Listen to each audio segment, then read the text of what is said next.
Ooh. Already started playing, gentlemen. Smoking? Yeah, I've got echo. Which way? You need me up the back? No. Well, how do they know if they know? Because they can't hear me, man. They're shaking. Thank you everyone for coming this afternoon to the Zombie vs Vampires Smackdown. For myself, I was a little concerned that Smackdown seemed to be the word du jour, and I forgot to bring either my lycra or my Mexican wrestling mask. Probably be very, very stressful. So I don't know how much actual smacking down will happen, but you know, I'm leaving it open for possibilities. I'm apparently overall moderator, so other people may have to get me to shut up. But I'm also representing and head of the vampire team. So we have on my extreme right, George R.R. Martin, writer extraordinaire, and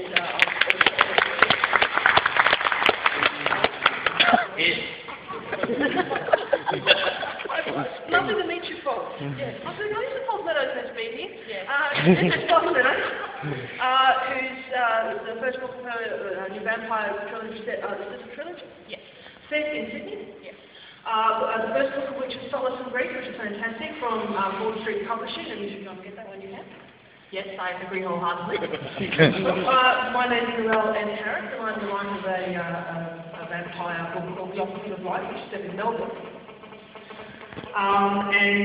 But also now, so I'm sort of barricaded here. If Scott, you would like to introduce everybody in your team? Would I? I have no idea what to say about the rest. I think maybe you could do that. I only know about the vampire stuff. Oh. We're already ahead here. There's only one brand here among the three of us. So I think you should introduce yourself. Sample among yourself. Why don't I? Oh, okay. My name is McKenzie. Among other things, I'm a zombie obsessive and reviewer and editor-in-chief of Necroscope, which is a new zombie review subsite for the Australian site Horoscope, the Australian Dark Fiction blog. I'll introduce you to quickly, because I can tell you about the horrible volume here. On my right here is Felicity Dowker, author extraordinaire, who writes very, very, very, very dark and disturbing fiction, and has been known to dabble not only in zombies but in vampires as well. So it's kind of a balance for Narrelle there. And over to my extreme right here is Scott Edelman, who has been writing zombie fiction for ages, and I would encourage you to look up his stories and read them because they're fantastic, and more to come as well.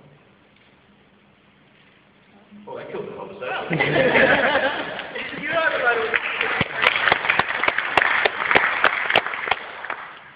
All right, bring it.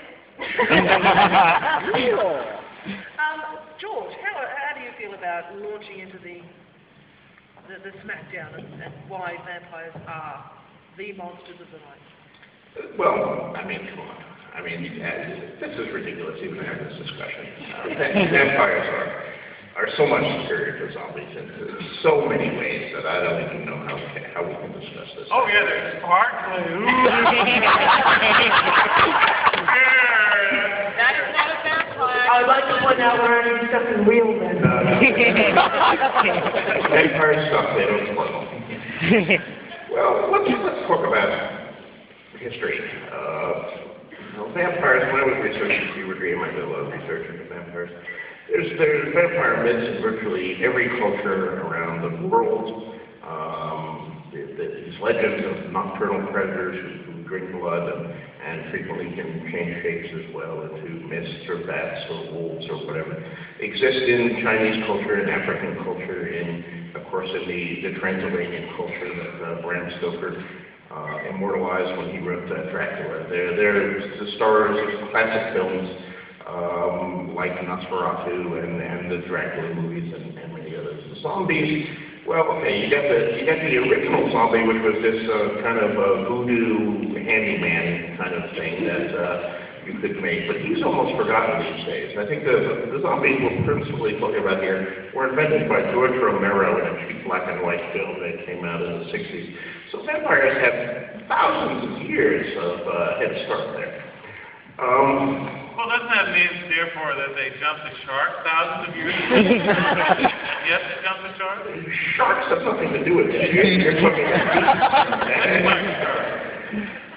Zombie sharks. I want to see vampires versus sharks. First, I want to see that Smackdown. Vampires, Well, we've already done that. vampires are frequently of great noble lineage.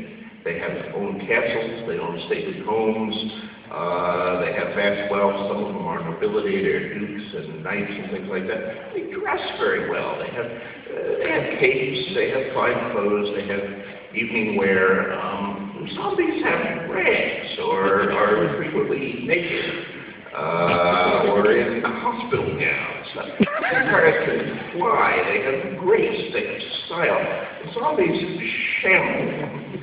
Vampires are wonderful conversationalists. They say things like, listen to Children of the Night, what music they make. You see, they appreciate music and wildlife. They're free. Zombies say, as far as I know, only brave.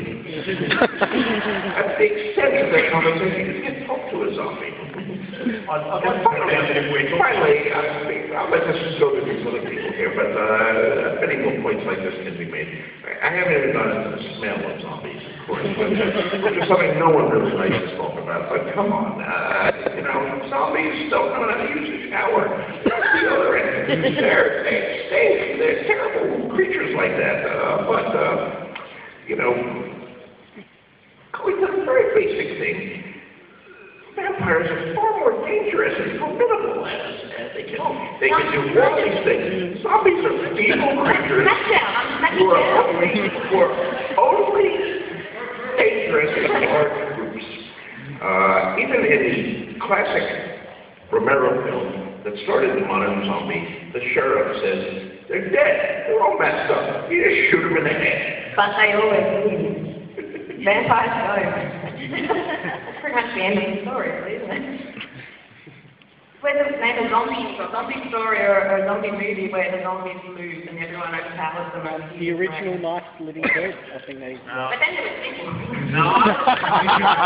Bela Lugosi himself, after having made Dracula, then decided, I'll go make something better. And made that far better and far more famous movie, White Zombie. So if Bela Lugosi was tossed over, of course... How many of you, when you think of Bela Lugosi, think zombies? Yes, definitely. Come on. That's because of big vampire. So I love Bela Lugosi. And that's they plan on in outer space.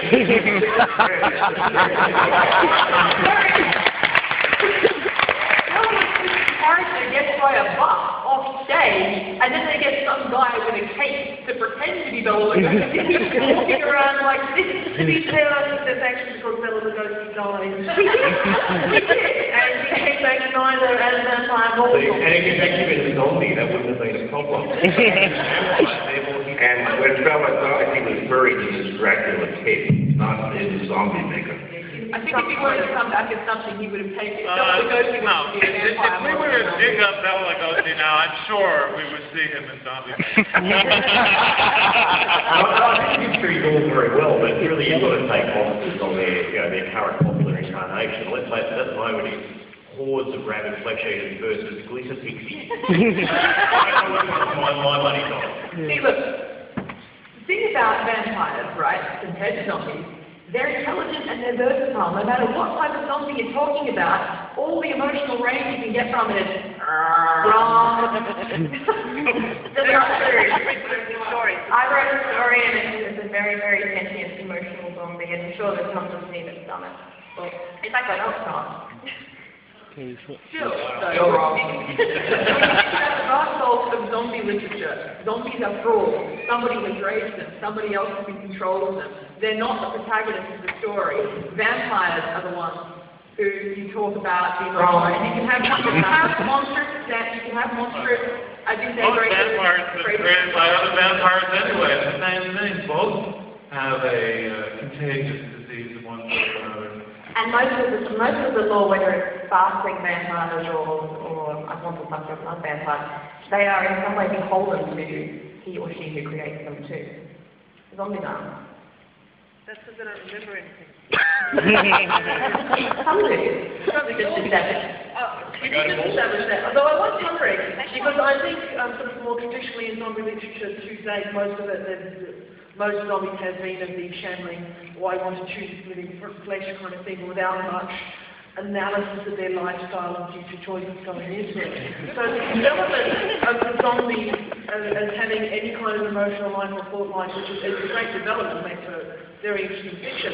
But isn't that because it just got really boring writing about and you actually had to bring the zombies a little bit closer to the undead of choice, which is the vampire, so that you can actually get better stories out of it? Yay!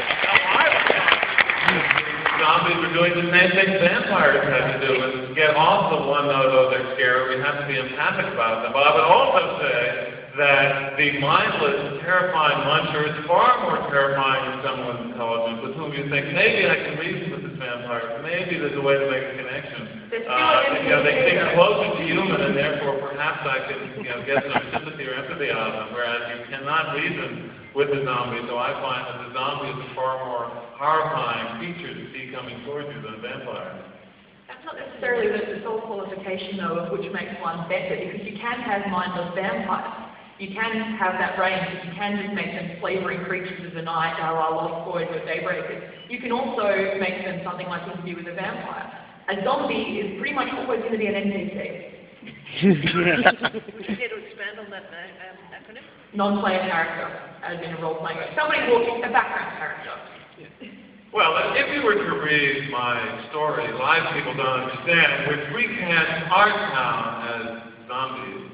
The character in that, the protagonist, who in the play, as you know it, from Cornwall, who gets to come back for a day, decides one day is sufficient for her needs and comes back as a zombie and draws her husband down, with her and so forth. So there are zombies who come back on the other side with more motivation than just taking the fight out of you.